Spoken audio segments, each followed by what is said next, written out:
जय भीम नमो बुद्धाय बच्चों। अपना केमिकल बॉन्डिंग चल रहा था और आज का अपना टॉपिक था वैलेंस बॉन्ड थ्योरी। तो वैलेंस बॉन्ड थ्योरी यानी कि वीबीटी यानी कि संयोजकता बंध सिद्धांत।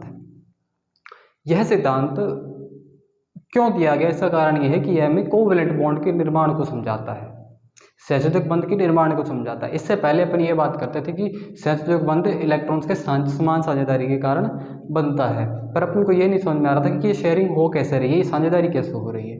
तो ये साझेदारी को समझाएगा, इस फिनोमेना को समझाने के लिए हमारे पास वीबीटी आया। और वीबीटी को जी प्रतिपादित किया था, यह सिद्धांत जो था हिटलर और लंदन ने यह सिद्धांत प्रतिपादित किया था और बाद में इसका विस्तार किया था पॉलिंग और स्लेटर ने। पहला पॉइंट। दूसरा पॉइंट ये है कि वीबीटी हमें सहसंयोजक बंध के निर्माण को समझाती है, सहसंयोजक बंध के निर्माण को समझाती है, सिर्फ सहसंयोजक बंध के निर्माण को समझाती है। तीसरा पॉइंट है कि वीबीटी के अनुसार दो तत्वों की परिभाषा क्या है वीबीटी की, कि वीबीटी के अनुसार दो तत्वों के अर्धपूरित कक्षक याद रखना, अर्धपूरित कक्षक आपस में अतिव्यापन करके सहसंयोजक बंध का निर्माण करते हैं। क्या बात है कि वीबीटी के अनुसार दो तत्वों के अर्धपूरित कक्षक आपस में अतिव्यापन करके सहसंयोजक बंध का निर्माण करते हैं। चौथा पॉइंट है कि ये दोनों तत्वों के अर्धपूरित कक्षक एक ऐसी दिशा में एक दूसरे के पास में आते हैं, ऐसे नहीं आते हैं भाई, एक विशेष दिशा में एक दूसरे के पास में आते हैं और इनके मध्य परस्पर अतिव्यापन अधिकतम हो। क्या कारण है? ताकि इनके मध्य परस्पर अतिव्यापन अधिकतम हो, कि दोनों तत्वों के अर्धपूरित कक्षक एक ऐसी दिशा में एक दूसरे के पास आते हैं, एक विशेष दिशा में एक दूसरे के पास आते हैं कि इनके मध्य परस्पर अतिव्यापन अधिकतम हो। अतः अपन ये कह सकते हैं कि यह बंध दिशात्मक होता है। ठीक है, अतः अपन ये कह सकते हैं कि सहसंयोजक बंध दिशात्मक होता है। पांचवा पॉइंट है बंध सामर्थ्य डायरेक्टली प्रोपोर्शनल टू अतिव्यापन की मात्रा। अपन ने यहाँ पढ़ा ना कि अतिव्यापन परस्पर अधिकतम हो, इसीलिए ये एक विशेष दिशा में आते हैं, एक दिशा में एक दूसरे पर अतिव्यापित होते हैं। अतिव्यापन अधिकतम क्यों चाहिए? क्योंकि जितना ज़्यादा अधिकतम होगा उतना ही बंध सामर्थ्य अधिकतम होगा।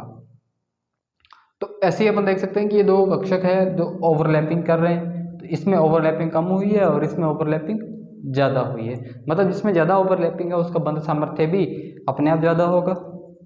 हाँ जी, तो आगे चलते हैं। अगला बिंदु अपने को कहता है कि अतिव्यापन किन कारकों पर निर्भर करता है। ऐसे कौन से फैक्टर हैं जिन पर अतिव्यापन निर्भर करता है, कि जिन पर डिपेंडेंस दिखाता है। तो छठा पॉइंट अपने कहता है कि अतिव्यापन की मात्रा जो होती है वो निम्न कारकों पर निर्भर करती है, और वो निम्न कारक हैं अतिव्यापन की प्रकृति और कक्षकों की प्रकृति। तो अपन बात करते हैं अतिव्यापन की प्रकृति की, पहला बिंदु इसमें भी। तो जी आपको बता देते हैं कि अतिव्यापन जो होता है वो दो प्रकार का होता है, समाक्षीय और समपार्श्विक। समाक्षीय और समपार्श्विक अतिव्यापन दो प्रकार का होता है। समाक्षीय को कोएक्सियल कहते हैं और इसे एक्सियल और हेड ऑन ओवरलैपिंग भी कह देते हैं। समपार्श्विक को कोलैटरल ओवरलैपिंग कहते हैं और लैटरल, पैरेलल और साइडवाइज ओवरलैपिंग भी कह देते हैं।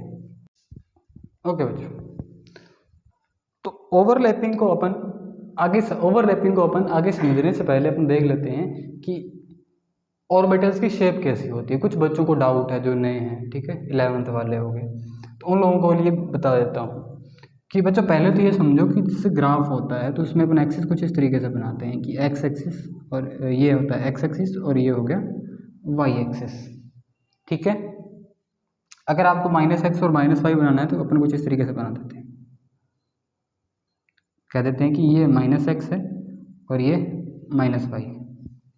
ठीक है, और जो z एक्सिस होता है वो अपन इसके ऊर्ध्वाधर मानते हैं, सरफेस से बाहर निकलते हुए, है ना, पृष्ठ से बाहर निकलते हुए, इस तरीके से। अब z तो मैं बना नहीं पाऊंगा, अगर z को अपन को बनाना है तो अपन कुछ इस तरीके से बनाते हैं उसको कि ये तो सामान्य रहेगा x एक्सिस और y एक्सिस, और z को अपन कुछ इस तरीके से टेढ़ा बना देते हैं इस तरीके से। तो अपन ये मानते हैं कि z एक्सिस है और ऐसा लग रहा है, अपने को प्रतीत भी हो रहा है कि ये बाहर की तरफ निकलते हुए, है ना। z एक्सिस अपन कुछ इस तरीके से बना देते हैं। अब हम बात करते हैं कक्षक की आकृति की, कक्षक कैसे होते हैं। तो इससे पहले अपन जैसे पढ़ा था कि एस को अपन इस तरीके से एक बॉक्स में बना देते थे एस उपकोष को, और पी उपकोष को अपन इस तरीके से 3 बॉक्स बनाते थे। पी उपकोष में अपन 3 बॉक्स बनाते थे, पी उपकोष में अपन इस तरीके से 3 बॉक्स बना देते थे। तो अभी तीनों जो हैं इनका मतलब ये है कि इसमें 3 ऑर्बिटल्स हैं, 3 ऑर्बिटल हैं, तो तीनों ऑर्बिटल्स के अलग अलग नाम हैं, पी एक्स, पी वाई और पी जेड। इस तरीके से हर एक बॉक्स का एक नाम है, हर एक ऑर्बिटल का एक नाम है, एक पी एक्स है, एक पी वाई है और एक पी जेड है। अब p x, p y, p z क्यों कहते हैं, इसको अपन यहाँ समझते हैं। पी एक्स जो होता है यानी पी ऑर्बिटल जो होता है वो डम्बल शेप्ड होता है, इस तरीके से डम्बल आकार होता है, ठीक है। अगर यही पी ऑर्बिटल जो है ये एक्स एक्सिस पे पड़ा हो, इस एक्सिस यहाँ पे बना देता हूँ पी एक्स का मतलब, ये अगर ये डम्बल है, अगर ये एक्स एक्सिस पे पड़ा हो, एक्स अक्ष पे पड़ा हो कुछ इस तरीके से, है ना, एक्स एक्सिस पे पड़ा है, तो ये जो और कक्षक है ये पी का पी एक्स ऑर्बिटल है, पी उपकोष का पी एक्स ऑर्बिटल है, ठीक है। अगर यही वाई एक्सिस पे पड़ा हो, अगर यही वाई एक्सिस पे पड़ा हो कुछ इस तरीके से, वाई एक्सिस पे पड़ा हो, तो अपन इसको कहते हैं पी वाई, ये हो जाता है पी एक्स, तो ये क्या हो गया पी वाई। अगर यही जेड एक्सिस पे पड़ा हो, जेड एक्सिस, अब यहाँ पे तो बनाने से रहा मैं, तो यहाँ तो बना नहीं सकते, तो यहाँ पे बना देते हैं, तो मैं इसको कुछ इस तरीके से बना देता हूँ, तो ये जेड एक्सिस पे कुछ इस तरीके से बाहर निकलते हुए है, तो पी जेड। इस तरीके से पी के ऑर्बिटल्स पाए जाते हैं। पी एक्स जो होता है वो एक्स एक्सिस पे पाया जाता है, पी वाई वाई एक्सिस पे पाया जाता है, और पी जेड जेड एक्सिस पे पाया जाता है, डंबल जो होते हैं उनके। अब डी ऑर्बिटल्स को कैसे बनाते हैं, डी ऑर्बिटल को ऐसे कुछ इस तरीके से बनाते हैं, देखो यहाँ पे बना देता हूँ कि डी में भी 5 ऑर्बिटल होते हैं, चूंकि आप सबको पता है, वो सबके नाम होते हैं d x y, d y z, d x z, d x square y square, d z square, ठीक है। उन सब की जरूरत नहीं है, आपको एक बार ये समझना है कि मान लो ये एक्स एक्सिस है और ये वाई एक्सिस है, तो डी ऑर्बिटल के जो डंबल होते हैं वो 2 डंबल होते हैं, कुछ इस तरीके से, कुछ इस तरीके से डंबल बने होते हैं उसके, ठीक है। वो डंबल जो होते हैं वो एक्सिस पे नहीं होते हैं, अगर वो डंबल ऐसे एक्स और वाई एक्सिस के बीच में हो, देखो एक्स और वाई एक्सिस दोनों के बीच में है, यहाँ से भी देखो, यहाँ से भी देखो एक्स और वाई के बीच में है ना, ऐसा कक्षक जिसमें जो डंबल होते हैं वो एक्स और वाई एक्सिस के बीच में पाए जाते हैं, तो ऐसे कक्षक को अपन कहते हैं डी एक्स वाई। क्या कहते हैं, डी एक्स वाई, ठीक है ना। वैसे ही अगर वाई और जेड एक्सिस के बीच में होगा तो उसे बोलेंगे डी वाई जेड, ठीक है। तो ये अलग अलग शेप होती है, वो अपन एटॉमिक स्ट्रक्चर में बात करेंगे डी के लिए, एक बार के लिए इतना काफ़ी है आपके लिए, ठीक है। तो अब से ये देख लो कि मैं ये एक्सिस नहीं बनाऊंगा बार बार, देखो डायग्राम करता हो जाता है, तो अब से मैं ये किया करूँगा कि अगर मुझे पी एक्स बनाना होगा तो मैं कुछ ऐसा बनाऊँगा, ऐसे पड़ा हुआ डंबल बना दूंगा, ठीक है। और अगर पी वाई बनाना है तो मैं डंबल ऐसे खड़ा हुआ डंबल बना दूंगा, इसका मतलब होगा कि मैंने पी वाई बनाया है। अगर मैंने पी जेड बनाना होगा तो मैं कुछ इस तरीके से बना दूंगा, इसका मतलब होगा कि मैं पी जेड बनाया है, ठीक है। और डी एक्स वाई बनाना है तो मैं कुछ इस तरीके से बना दूंगा डी एक्स वाई, ठीक है। मैंने पी एक्स बनाना तो मैं कुछ इस तरीके से पड़ा हुआ डंबल बना दूंगा, पी वाई बनाना होगा तो मैंने खड़ा हुआ इस तरीके से डंबल बना दूंगा, ऊर्ध्वाधर खड़ा हुआ, और डी पी जेड बनाना है मैंने तो मैं तिरछा डंबल बना दूंगा, ठीक है। अब समझते हैं कि ये मैंने इतना सब कुछ क्यों बताया, ये बीच में ये बेसिक बात थी। अब इसको समझते हैं आगे की ओवरलैपिंग क्या होता है।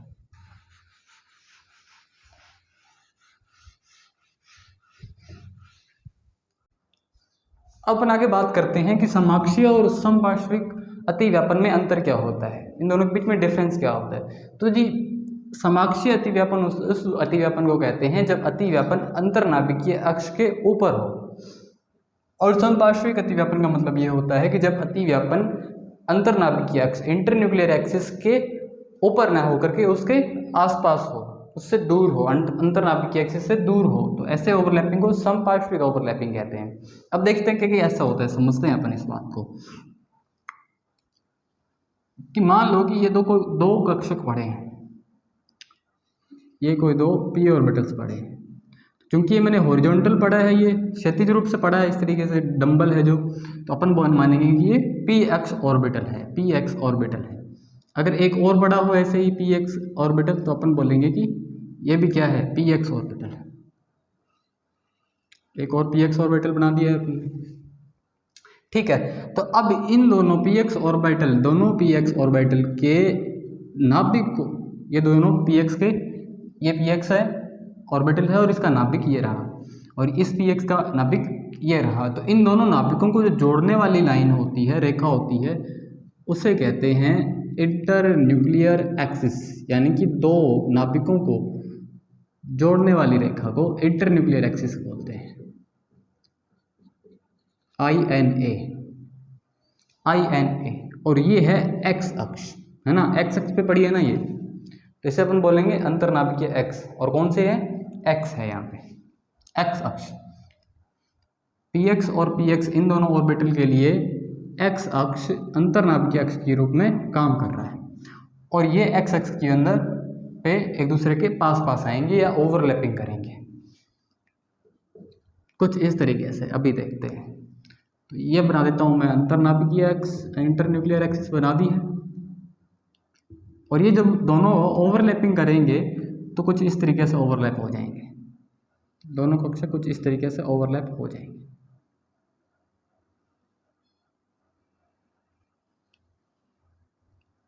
इस तरीके से। तो आप लोग देख पा रहे हैं कि दोनों कक्षक यहाँ ओवरलैपिंग हुई है, दोनों कक्षकों की कुछ इस तरीके से ओवरलैपिंग हुई है। तो इस प्रकार की ओवरलैपिंग को अपन बोलते हैं समाक्षीय ओवरलैपिंग, है ना। इस तरीके के ओवरलैपिंग को अपन बोलते हैं समाक्षीय ओवरलैपिंग, क्योंकि यहाँ पे जो ओवरलैपिंग है, जो अतिव्यापन है, वो एक्स अक्ष पर हुआ है, एक्स अक्ष पर हुआ है, अंतरनाभिकीय एक्स पर हुआ है ना। अंतरनाभिकीय एक्सिस, इंटरन्यूक्लियर एक्सिस पर होने वाले अतिव्यापन को अपन क्या बोलते हैं, समाक्षीय अतिव्यापन बोलते हैं। अगर यही अतिव्यापन कुछ इस तरीके से हो, मान लो कि इस बार भी मैं अंतरनाभिकीय अक्ष भी, इस बार भी मैं अंतरनाभिकीय अक्ष ले लेता हूं, एक्स अक्ष पर ही, ठीक है। और कक्षक मैं लेता हूं पी वाई, वर्टिकल बनाए मतलब पी वाई की बात हो रही है, ऊर्ध्वाधर, दोनों डंबल ऊर्ध्वाधर पड़े हैं, मतलब ये पी वाई कक्षक है ना, समझ जाएंगे अपन बात को। अब ये दोनों का दोनों इंटरन्यूक्लियर एक्सिस यहाँ पे क्या हो गया, इंटरन्यूक्लियर एक्सिस यहाँ पे एक्स अक्ष ही हो गया, है कि नहीं, एक्स अक्ष है। और अब ये दोनों जब दोनों ओवरलैपिंग के लिए पास पास आएंगे, तो कुछ इस तरीके से ओवरलैपिंग अपने को देखने को मिलेगी इन दोनों के बीच में।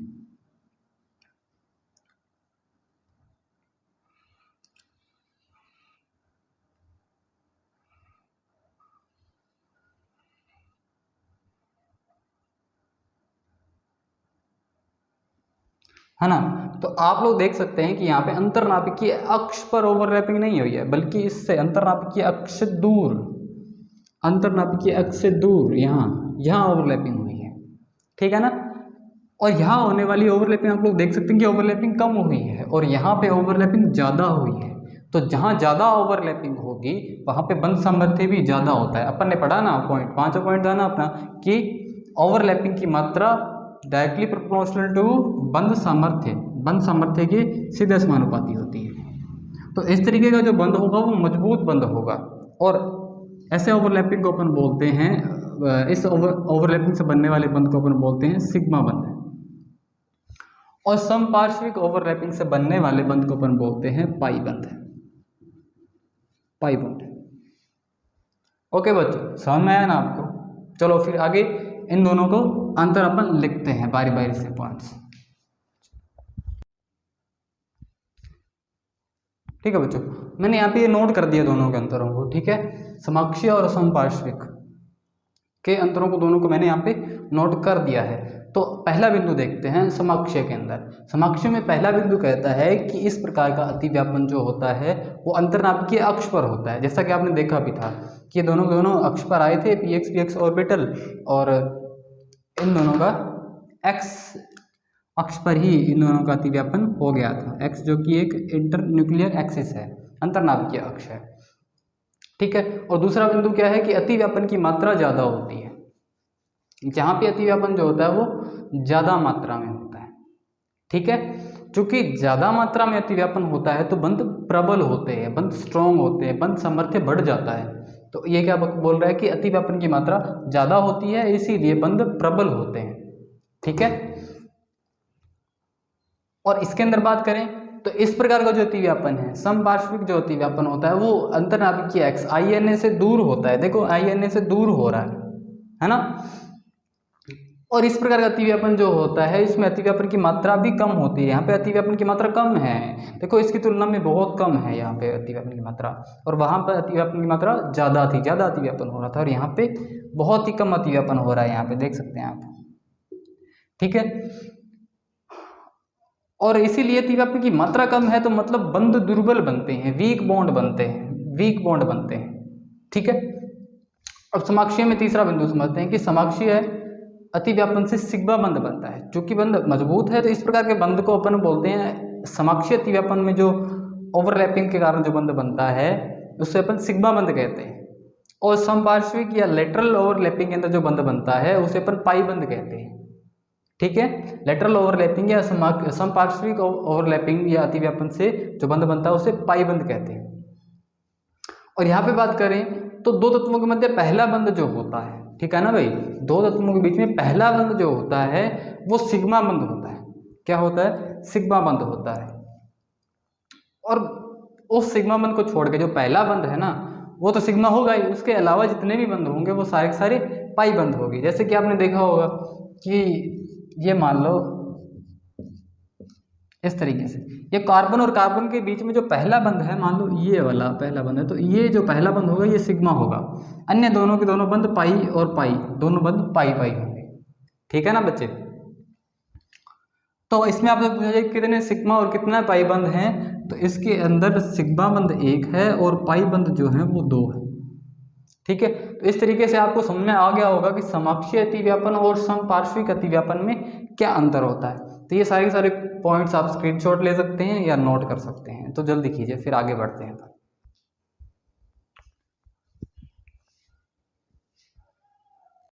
तो बच्चों अब अपन पढ़ते हैं कि सिग्मा बंध किस किस प्रकार के कक्षकों की ओवरलैपिंग से बनेगा, पाई बंध किस किस प्रकार के कक्षकों की ओवरलैपिंग से बनेगा, किस प्रकार से ओवरलैपिंग कराएंगे सिग्मा बंध बने, किस प्रकार ओवरलैपिंग कराएंगे पाई बंध बने। तो अपन देखते हैं। तो पहला अपन देखते हैं कि सिग्मा बंध है, सिग्मा बंध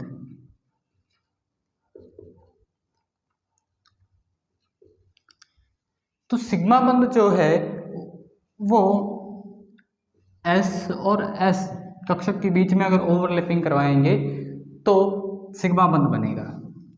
S और P के बीच में करवाएं तो, और P और P कक्षक के बीच में करवाएं तो सिग्मा बंध बनने की संभावना है।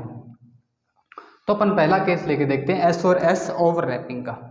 पहला केस लेके देखते हैं S और S ओवरलैपिंग का। S अतिव्यापन, पॉइंट डाल लीजिए, S अतिव्यापन। S और S अतिव्यापन में मान लो कि ये कोई S कक्षक है और ये दूसरा S कक्षक पड़ा है, ठीक है। और इन दोनों का ये नाभिक है और इसका नाभिक ये रहा, ठीक है बच्चों। तो अब इन दोनों नाभिकों को जोड़ने वाली जो लाइन होगी, इन दोनों नाभिकों को जो जोड़ने वाली लाइन होगी उसे अपन क्या कहते हैं? अंतरनाभिकीय अक्ष, INA। क्या कहते हैं? INA अंतरनाभिकीय अक्ष। क्योंकि क्षैतिज है तो अपन क्या बोलते हैं, क्या मान लेंगे कि एक्स अक्ष है, ठीक है। तो ये कक्षक कौन सा है भाई? ये कक्षक है S कक्षक, और ये भी S कक्षक और S कक्षक, ठीक है बच्चों। तो S और S कक्षक का अतिव्यापन कुछ इस तरीके से होगा।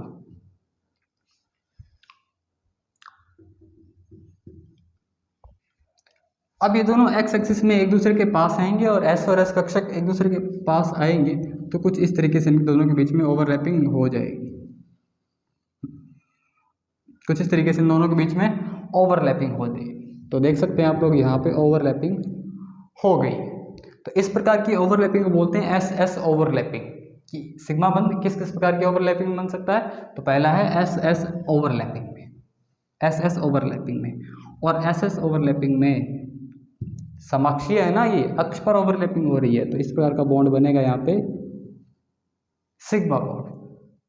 ठीक है। और वैसे अगर आप एस कक्षक को किसी भी इंटरन्यूक्लियर एक्सिस से आप अतिव्यापन करवाएंगे, ओवरलैपिंग करवाएंगे, तो इनके अंदर सिग्मा बंध ही बनेगा, एक्स पर ही ओवरलैपिंग होगी, क्योंकि साइड वाइज तो हो ही नहीं सकता, क्योंकि डंबल शेप थोड़ी है।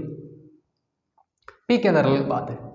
दूसरा केस, चलो पहले से एग्जांपल देख लेते हैं कि एस एस अतिव्यापन का एग्जांपल क्या होगा। तो एस एस अतिव्यापन का एग्जांपल हो सकता है अपने पास में H2। तो H2 को अपन लिखते हैं कुछ इस तरीके से, H और H इस तरीके बॉन्ड बनाए थे। तो H का इलेक्ट्रॉनिक विन्यास होता है 1s1 और इसका भी क्या हो जाएगा 1s1। तो ये मान लो कि ये इसका 1s1 कक्षक है, ये दूसरा हाइड्रोजन का 1s1 कक्षक है, और दोनों देखो अर्धपूरित है। एस में 2 कक्षक आते हैं और एक है आधा भरा हुआ है, और ये भी आधा भरा हुआ, मतलब ये दोनों ओवरलैपिंग कर सकते हैं। और ये दोनों ओवरलैपिंग करा के कैसा बॉन्ड बन गया इनके बीच में, एस एस अतिव्यापन करके ये H2 बना लिया। ठीक है। तो एस एस ओवरलैपिंग का एग्जाम्पल हो गया H2। वैसे ही अगर अपन देखें दूसरा एग्जाम्पल, एग्जाम्पल नहीं, दूसरा टाइप ओवरलैपिंग सिग्मा बॉन्ड का दूसरा टाइप हो सकती है कि एस पी ओवरलैपिंग, एस और पी ओवरलैपिंग।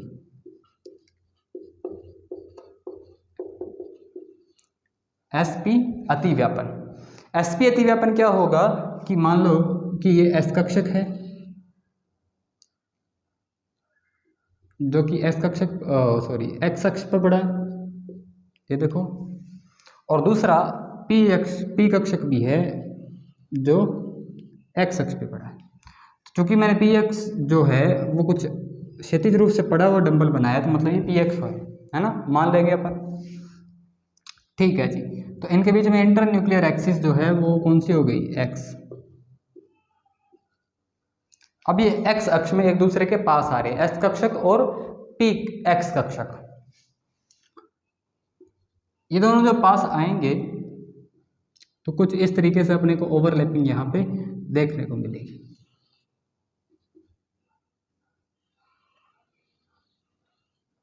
ये देखो यहाँ पे अपनी ओवरलैपिंग हो गई है। तो इस टाइप की ओवरलैपिंग को बोलते हैं एसपी ओवरलैपिंग। और यहाँ पे क्योंकि ये ओवरलैपिंग भी अक्ष पे हुई है, समक्षीय ओवरलैपिंग है, तो यहाँ पे कौन सा बॉन्ड बना, सिग्मा बॉन्ड। ठीक है बच्चों। अगला है पीपी ओवरलैपिंग। पीपी ओवरलैपिंग, ये तीसरा पॉइंट पे लिख देता हूँ यहाँ पे, तीसरा है पीपी ओवरलैपिंग, पीपी अतिव्यापन।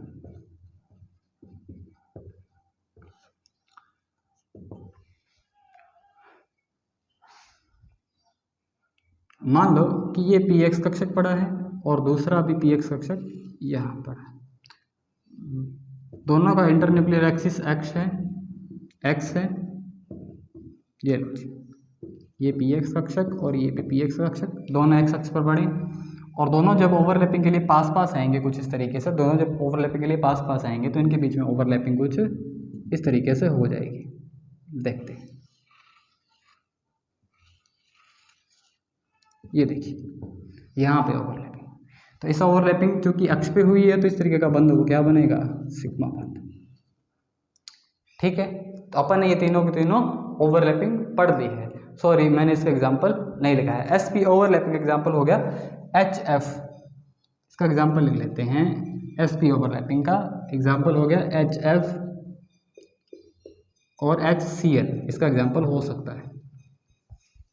एचएफ में आप देख सकते हैं कि इसके बाह्यतम कोश में H के अंदर हाइड्रोजन के अंदर इलेक्ट्रॉन होता है, 1s1 के अंदर बाह्यतम कोश होता है, और फ्लोरीन में 2p के अंदर इलेक्ट्रॉन होता है, फ्लोरीन में 2p में इलेक्ट्रॉन होता है, 2p में इलेक्ट्रॉन होता है। तो इसका 2p कक्षक और S का S कक्षक, H का S कक्षक, दोनों ओवरलैपिंग करके sp ओवरलैपिंग करके बॉन्ड बनाते हैं। और इसी तरीके से HCl में भी देख सकते हैं कि हाइड्रोजन का तो सेम 1s कक्षक है, और HCl जो है इसके पास 3p कक्षक के साथ ओवरलैपिंग होगी।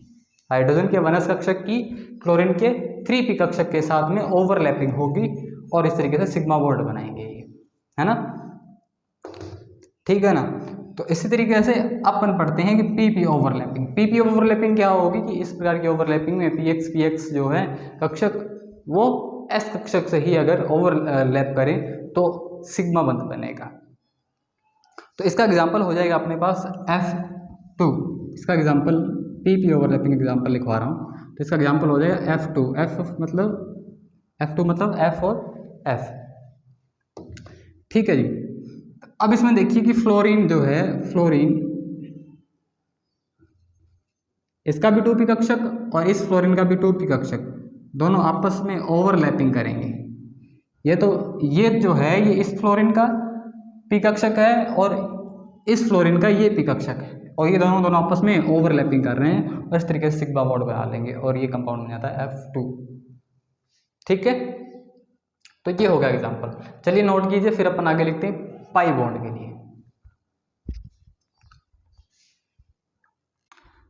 अभी अपन ने सिग्मा बॉन्ड पढ़ लिया है कि सिग्मा बॉन्ड के अंदर किस किस प्रकार की ओवरलैपिंग होगी, ठीक है ना। सिग्मा बॉन्ड बनता है तो किस प्रकार की ओवरलैपिंग हो सकती है। तो अपन ने क्या क्या पढ़ा कि S और S ओवरलैपिंग, S और P ओवरलैपिंग और P और P ओवरलैपिंग हो सकती है। इसी तरीके से अगर अपन देखें कि पाई बॉन्ड के लिए, किसके लिए, पाई बॉन्ड के लिए किस किस प्रकार की ओवरलैपिंग हो सकती है, तो ओवरलैपिंग होगी जी P और P टाइप की ओवरलैपिंग और P और D टाइप की ओवरलैपिंग।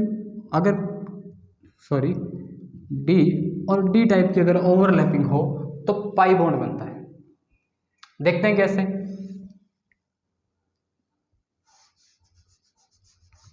पाई बॉन्ड के लिए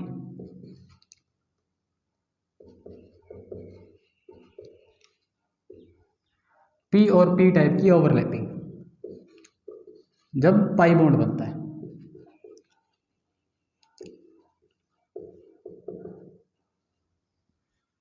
ठीक है। मान लो कि x अक्ष पर, ये x अक्ष है और x अक्ष पर दो py और py कक्षक पड़े, ये py और py कक्षक पड़े। इन दोनों के बीच का अक्ष कौन सा है, इंटरन्यूक्लियर एक्सिस कौन सा है, अंतर्नाभिकीय अक्ष बताओ।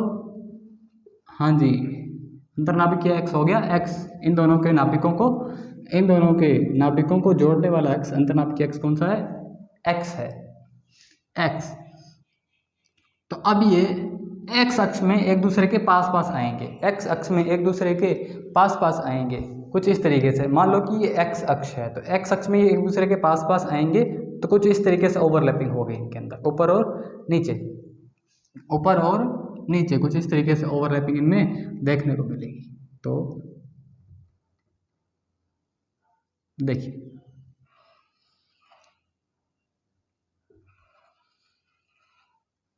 ये देखिए, तो अक्ष पर ना होकर के एक्स से दूर ओवरलैपिंग हो रही है। तो इस प्रकार की ओवरलैपिंग हम क्या कहते थे, लेटरल ओवरलैपिंग या फिर समपार्श्विक ओवरलैपिंग। तो इस प्रकार की ओवरलैपिंग में जो बॉन्ड बनता है वो कैसा होता है, पाई बॉन्ड। तो देखिए P और P टाइप की बॉन्डिंग में ओवरलैपिंग में पाई बॉन्ड बन रहा है, ठीक है। और इसका अगली कैसी ओवरलैपिंग है, P और D टाइप की ओवरलैपिंग। P और D अति व्यापन अगर हो, ओवरलैपिंग हो, P और D ओवरलैपिंग हो तो कैसे पाई बॉन्ड बनता है ये देखते हैं। इस बार भी अपन ले लेते हैं कि अंतर्नाभिकीय अक्ष हो गया x और कक्षक ले लेता हूं मैं py कक्षक ले लिया। अब मैं d ऑर्बिटल ले लेता हूं।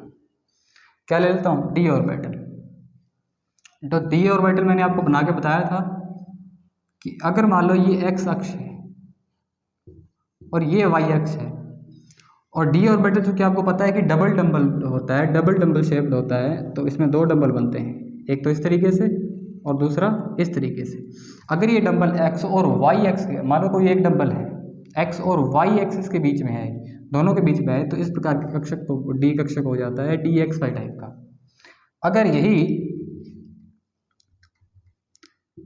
अगर यही मान लो y है और ये z है, अगर ये y एक्सिस हो और ये z एक्सिस हो तो इस प्रकार का d ऑर्बिटल बन जाता है dy वाई जेड। ठीक है ना बच्चों।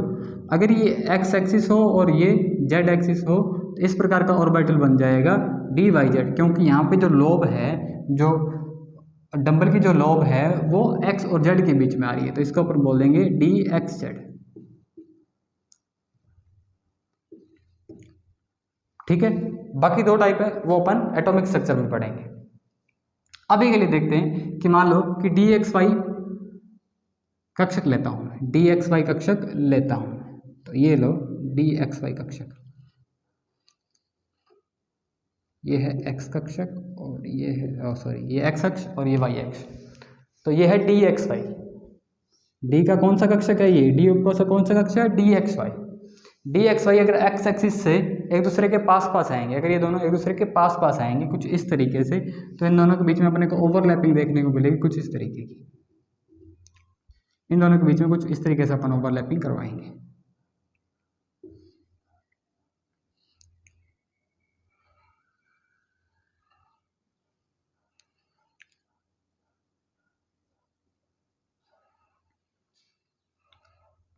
ये देखिए तो ओवरलैपिंग हो गई है, ये देखिए यहाँ पे ओवरलैपिंग। ये तो अपना था पी वाई कक्षक और ये था डी एक्स वाई, और इन दोनों के बीच में ये ओवरलैपिंग हुई यहाँ पर ओवरलैपिंग हुई है, जो कि ये अक्ष पर ना होकर के ये ओवरलैपिंग अंतर्नाभिकीय अक्ष आई एन ए पर नहीं हुई, ये आई एन ए से दूर हुई है, तो इस प्रकार के बॉन्ड जो बनेगा वो बनेगा पाई बॉन्ड, पाई बॉन्ड। ठीक है। अब अपन तीसरा पढ़ते हैं डी और डी टाइप की ओवरलैपिंग। डी और डी टाइप की ओवरलैपिंग मैं यहाँ पे लिख देता हूँ, स्पेस खाली पड़ा है अपने पास, तो डी और डी टाइप की overlapping, D D overlapping, D और डी ओवरलैपिंग। मैं कक्षक ले लेता हूँ डी एक्स वाई,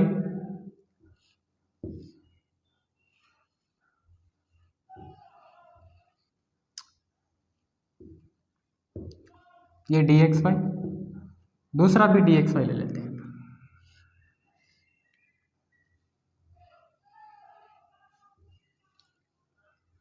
ये भी क्या हो गया डी एक्स वाई।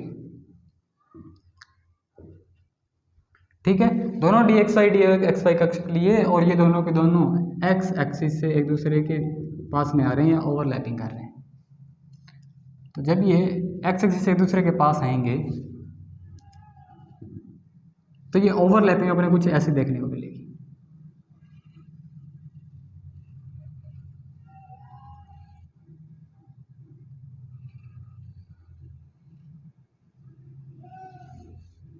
ये देख सकते हैं आप लोग, यहाँ पे ये ओवरलैपिंग हुई है, ये ओवरलैपिंग यहाँ पे हुई है। ठीक है ना। तो इस तरीके की जो ओवरलैपिंग है, इस तरीके की जो ओवरलैपिंग है ये एक्सिस से ऊपर हो रही है, एक्सिस से दूर, आई एन ए से दूर, इंटरन्यूक्लियर एक्सिस से दूर हो रही है। इंटरन्यूक्लियर एक्सिस यहाँ पे एक्स था और एक्स एक्सिस से दूर हो रही है, तो यहाँ पे जो बॉन्ड बनेगा वो पाई बॉन्ड बनेगा, पाई बॉन्ड, पाई। तो ये देख लिया कि आपने पाई बॉन्ड जब बनता है तो किस किस प्रकार की ओवरलैपिंग होती है, पीबी टाइप की ओवरलैपिंग। देखिए यहाँ पे पी वाई और पी वाई एक्स एक्सिस से अगर आए तो यहाँ पे जो ओवरलैपिंग होगी वो एक्सिस से दूर होगी, एक्सिस से परे होगी, तो पाई बॉन्ड बनता है। दूसरा पाई बॉन्ड कब बनेगा, जब पी और डी ओवरलैपिंग होगी। कैसे होगी, अगर in internuclear axis x हो और पी वाई और डी एक्स वाई अगर ओवरलैप करें तो पाई बॉन्ड बनेगा, क्योंकि ओवरलैपिंग जो है वो एक्सिस से दूर हो रही है, एक्सिस से दूर हो रही है। तीसरी है डी डी टाइप की ओवरलैपिंग। डी डी टाइप की ओवरलैपिंग में क्या होगा कि अगर डी एक्स वाई और डी एक्स वाई अगर एक्स एक्सिस से, इंटरन्यूक्लियर एक्सिस अगर इनके बीच में एक्स हो और उन दोनों से ये पास पास आए ओवरलैपिंग करें, तो ये जो ओवरलैपिंग होगी वो in a internuclear axis पे ना होकर के उससे परे होती है, तो क्या कौन सा बॉन्ड बनता है, पाई बॉन्ड। तो ये लीजिए। ओके बच्चों, मिलते हैं कल।